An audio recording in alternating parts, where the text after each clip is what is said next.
Welcome to the Digital Planning Podcast. This series is designed to educate individuals about all things digital in connection with estate planning, business planning, and estate administration.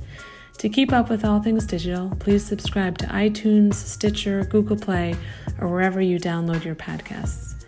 And now, Jennifer Ziegel, a partner at Kleinberg LLC, Ross Bruck, a principal of Estate Genie, and Justin Brown, a partner at Troutman Pepperell Hamilton Sanders LLP, with today's topic.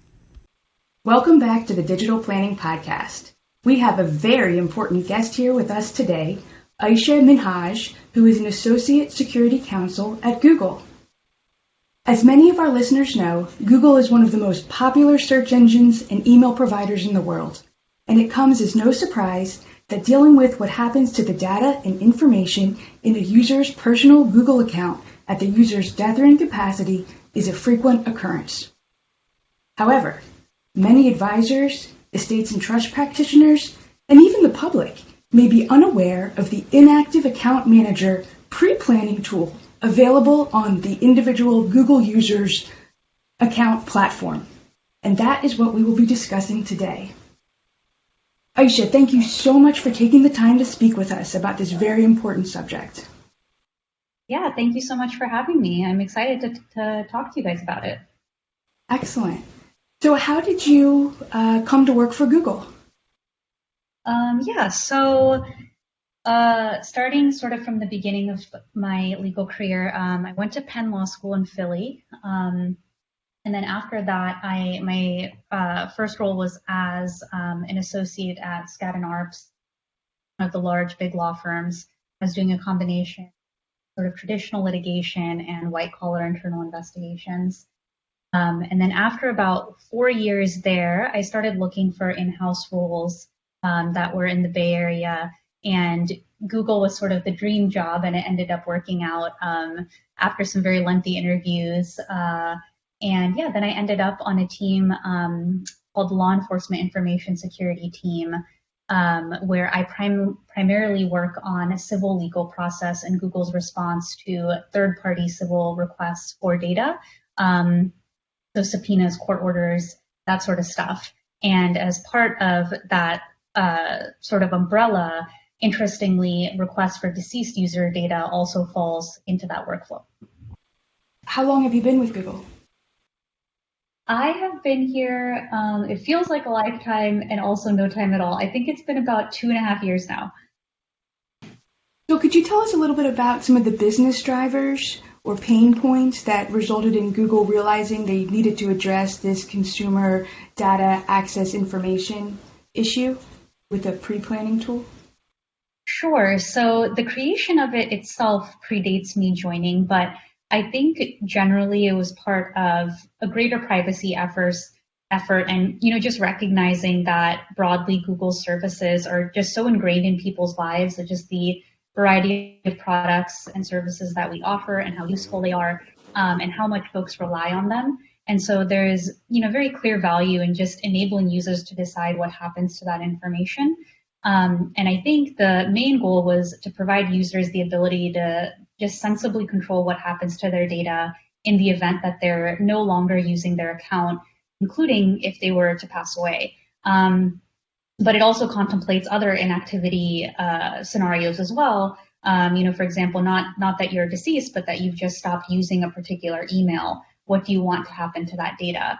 So I think the tool was just built with the goal of privacy and giving the user as much autonomy and control over their data as possible.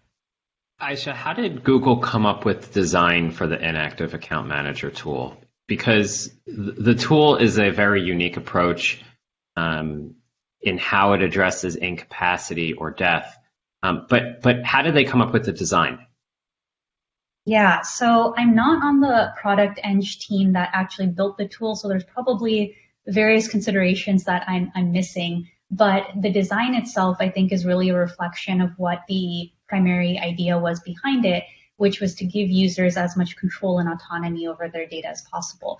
So when you go through the tool and you're setting it up, you'll see that it's really thoughtfully built. It's a really clear, intuitive interface. It really clearly shows you all the products that you can select from and So I think it was built very well to enable users to make the choices that they would like to with regards to their data. So, the workflow, if I quickly talk through it, is that the user just selects, the time frame of inactivity that they would like to apply for their account.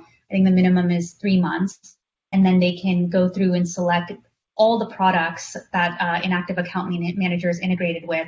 And they can select what they want to do with those products and services and who, if anyone, they would like to share those products and services with.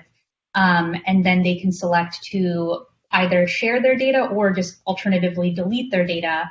And once it's shared, or once the inactivity clock has actually set in, they can also elect to send a personal message to their recipient, kind of explaining what's going on or why they chose this person to receive their data. So every time I kind of look at the tool and I click through it again, I'm really impressed by just how intuitive it is and how thoughtfully it was built. Can you help paint a picture for us of what this looks like within the Google atmosphere and environment of, is there a team devoted just to working on the Inactive Account Manager? Is it part of another team's mission, or is there just one very overworked person approving and denying aspects of this tool, or how does it work from an operations standpoint on your end? Yeah, so as with many things at Google, there's usually multiple stakeholders involved, but so here, the process, now that the tool has actually been built, it's fairly automated. So if the tool is set up properly and there's no issues, it's automated to just work on its own. So your designated Inactive Account Manager contact, gets a link once your period of time has passed. They can just download any data that you wish to share with them.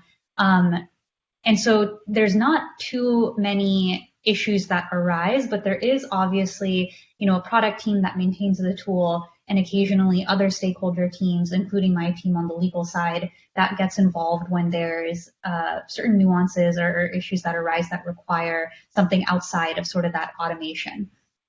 So let's say that I have my Google account and I've designated a recipient, and it goes through the process of notifying my designated recipient. What happens if the designated recipient's email bounces back? What does Google do at that point? Yeah, so that's a great question. And so the contacts that you input into Inactive Account Manager, last time I checked, they are not notified when you're selecting them. They're notified at the time the inactivity clock has run. And then they receive an email saying, so-and-so has elected you as their Inactive Account Manager, and this is the data they wanted to share with you. So at the time of you setting it up, they don't actually need to confirm the email address that you provide. So there is the possibility that you either, misentered an email address or one character off, or, they changed their email and they no longer use it. So it's really on the user to make sure that they're inputting, first the correct contact information, verifying that they've entered it correctly, and then also updating that information as it changes. So if you've inputted your mom as the recipient and, she no longer uses that email address that you input, it's sort of on the user to go in and change those elections. And so I encourage folks to just make sure that they keep getting update emails from Inactive Account Manager, reminding them that they have the service enabled. So that way they can remember that they also need to change their contacts or update their contacts as needed. So to answer the question though is, if we were to have a bounce back essentially from the tool, we actually take that to be the user's election. And so the user has inputted an email that is either no longer in service or was input incorrectly, and we don't really take any further steps there. So that data is just not produced.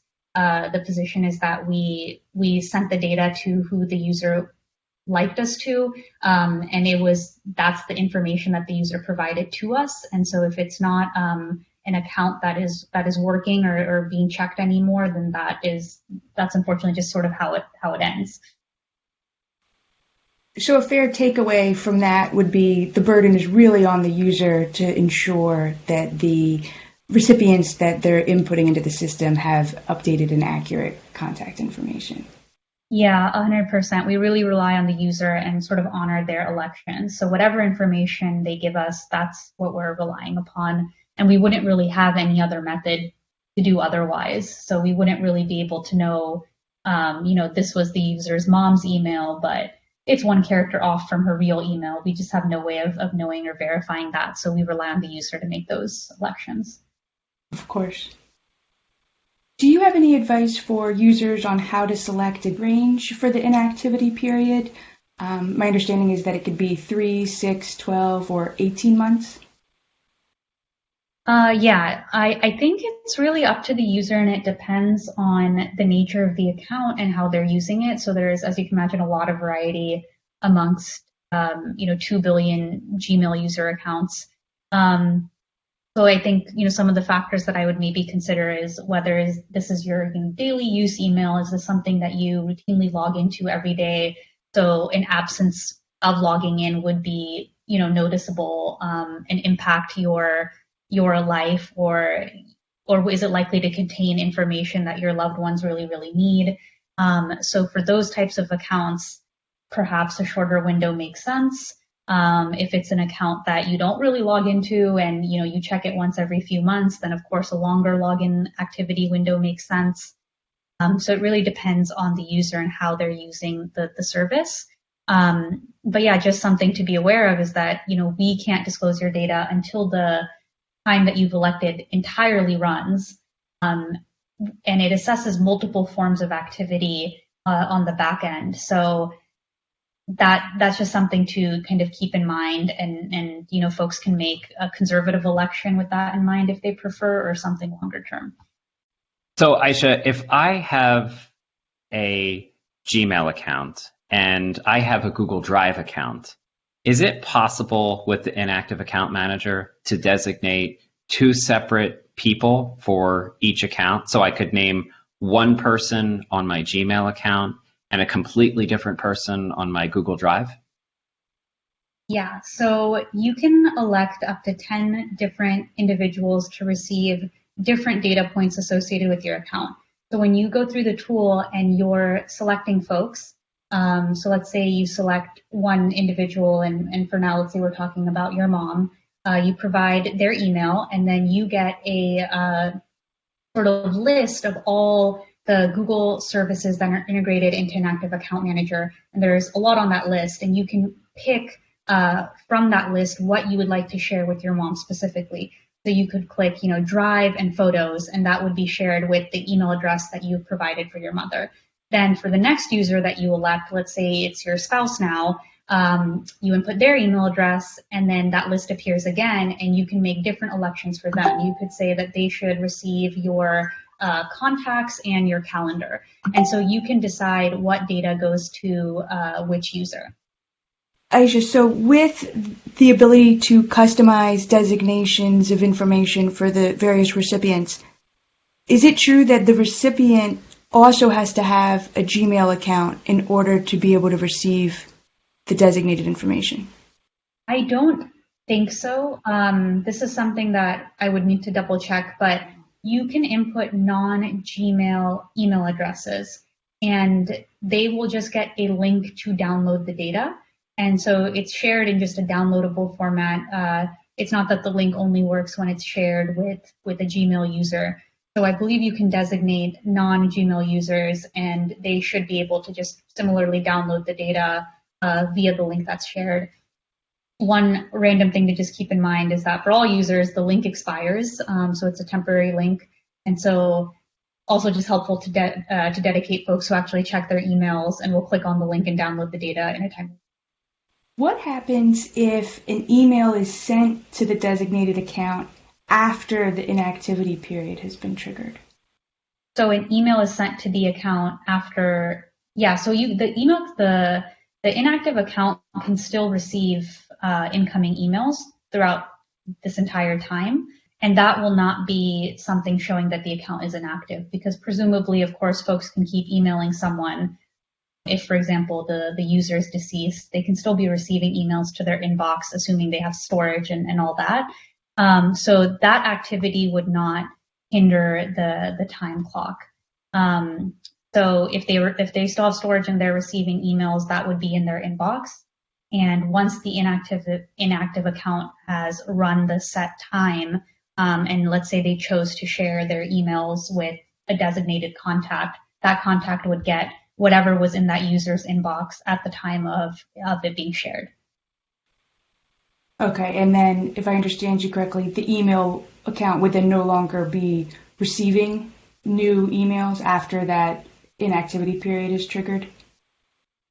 Yeah, you can, I think, also elect what you want to happen. So you can elect to delete the account itself, in which case, like, you could say, hey, share my data, and then delete the account, in which case you would no longer be receiving emails. If you did not elect to delete the account, if the question is, would after the data being shared, would the account still continue to exist in emails? I think that would be the case, but just recently, Google did announce that after a 2-year period of inactivity, there may be certain accounts that are deleted for storage reasons. So I don't think that goes into effect right away. We just updated our terms of service and announced this broadly. But that would obviously, after 2 years, then I imagine that data would potentially be deleted. One of the issues that I've run into with clients in administering estates is that oftentimes a surviving spouse will access, whether they have the authority to do so or not is another issue, but they will access the deceased spouse's phone. And if the deceased spouse has a Google account, for example, on their phone, and they have an inactivity manager triggered, then my understanding is accessing the phone and getting access to that email resets the clock for the inactivity account manager. Is there anything that Google can do, or has Google considered this, or is there any workaround for Google that doesn't reset the clock if there's an inadvertent trigger of the account or an unauthorized trigger of the account? Yeah, that's a fair question, and it's a complex one. But you're right. So when, for example, if someone was to pass away and there's some form of activity either on a logged in device, like people log into emails on their iPads and phones, and there's all these devices that are logged in.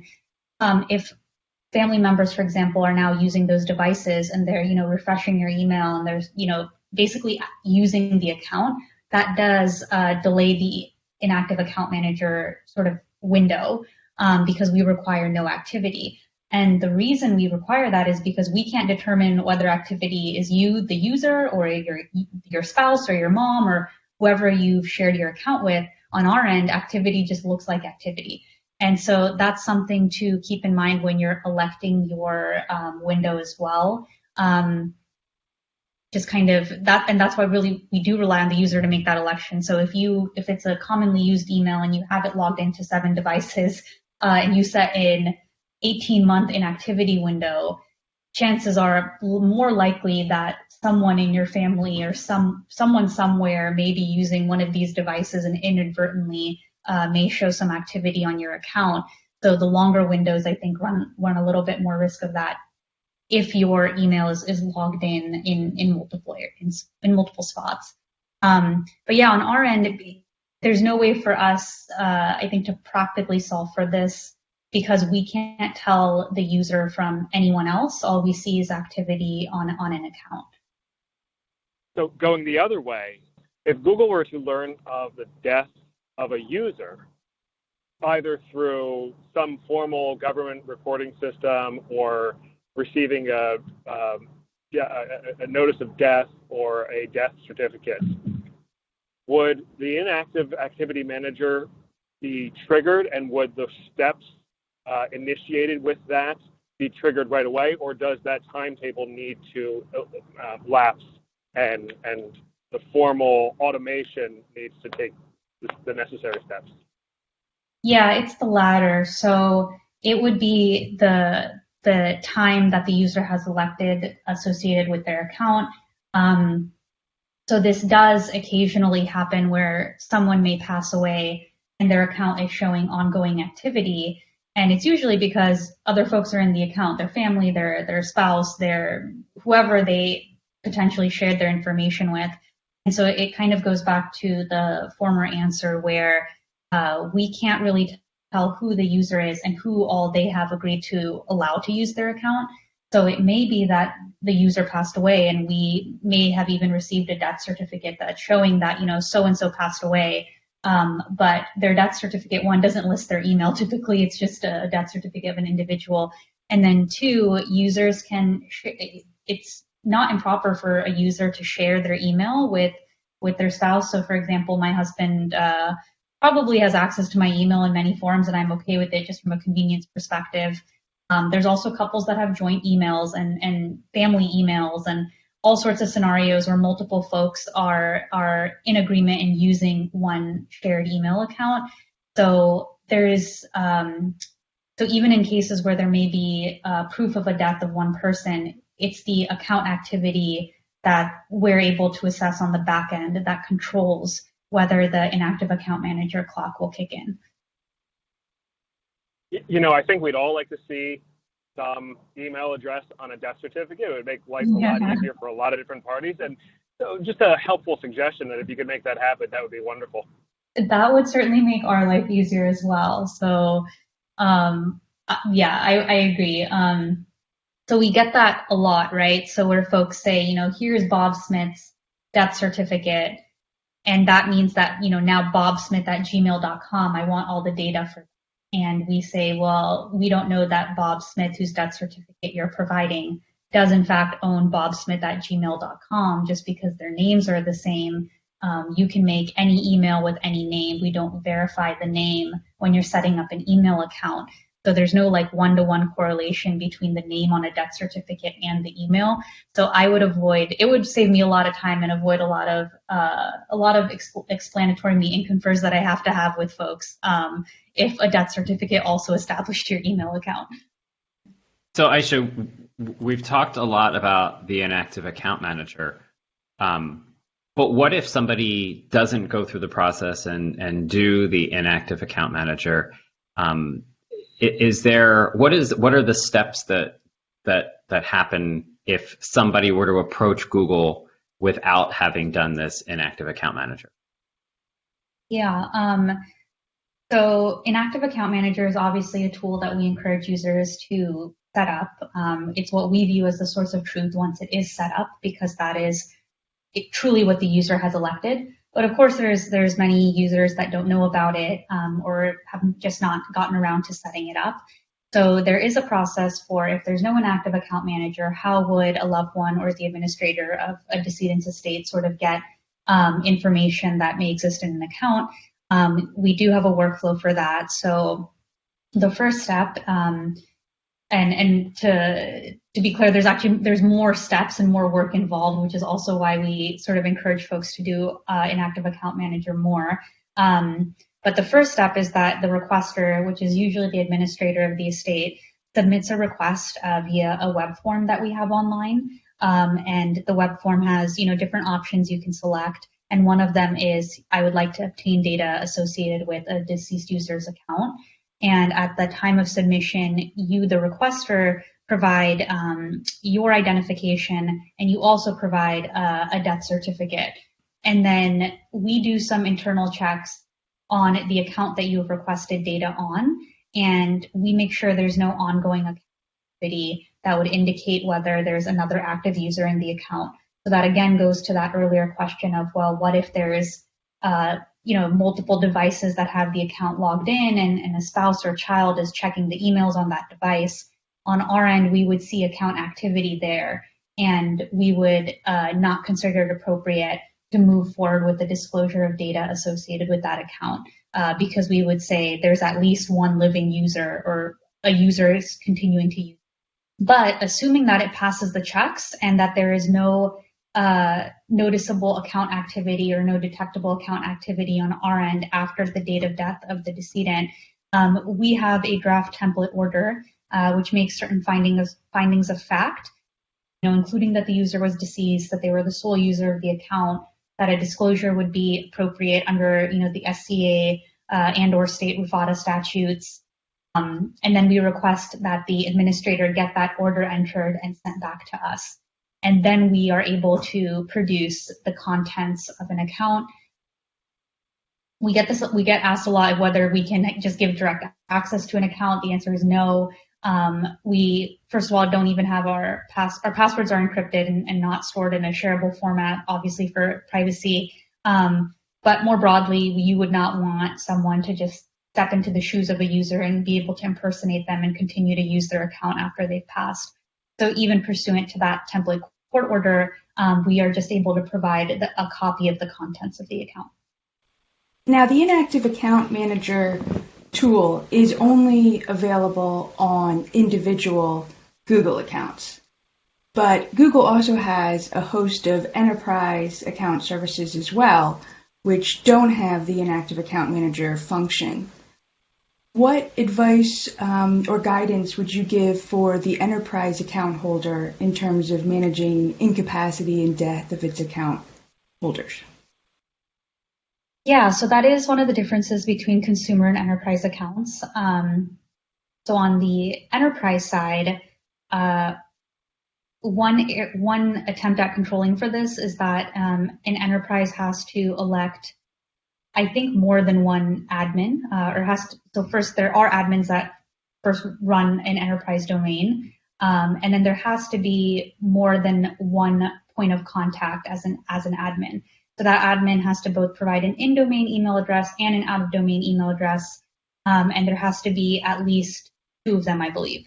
But sometimes what folks will do, though it sort of defeats the purpose, is that they'll just set up two different administrator emails, but it's the same person behind both emails. It's just some tech guy, and they've decided to just have one person be behind two different administrative emails, and that is not advisable. So the first thing is that, there should just be multiple unique admins for every domain, just keeping in mind that something could happen to someone and you don't want the sole person who can access your workspace domain to no longer be alive, or to just be unreachable, or to leave the organization and they're not cooperating with you.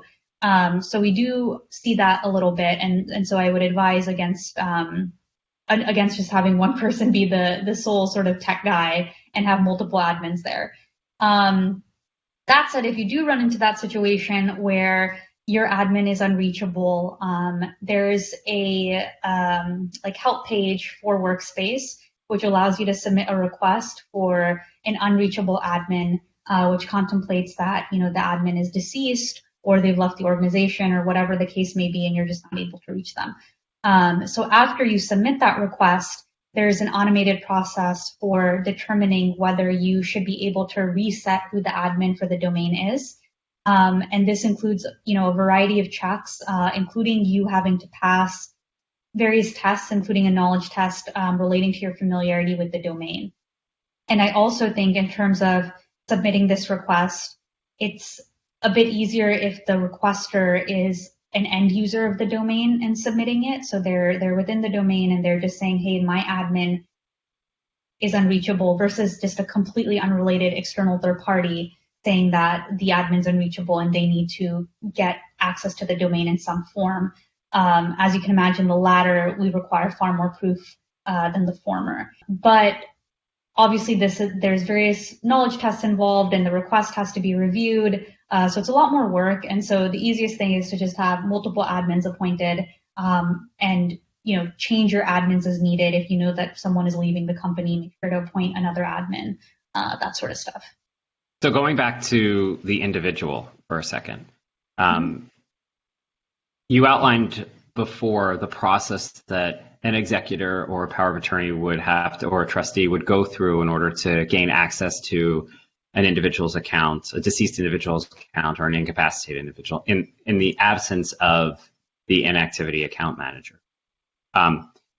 But sometimes the executor or the power of attorney or the trustee, the fiduciary needs to get quick access to this information, and there's not necessarily the time to go to court and get a court order, because some jurisdictions may not have this process in place where you can just easily go in and get a court order.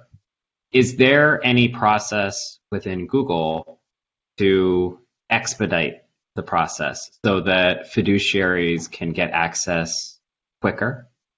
There is no way to really expedite it. If an active account manager is not set up and we're just going through the workflow of for the administrator of an estate submitting a request online for data, the process is unfortunately quite lengthy, and it does require a court order.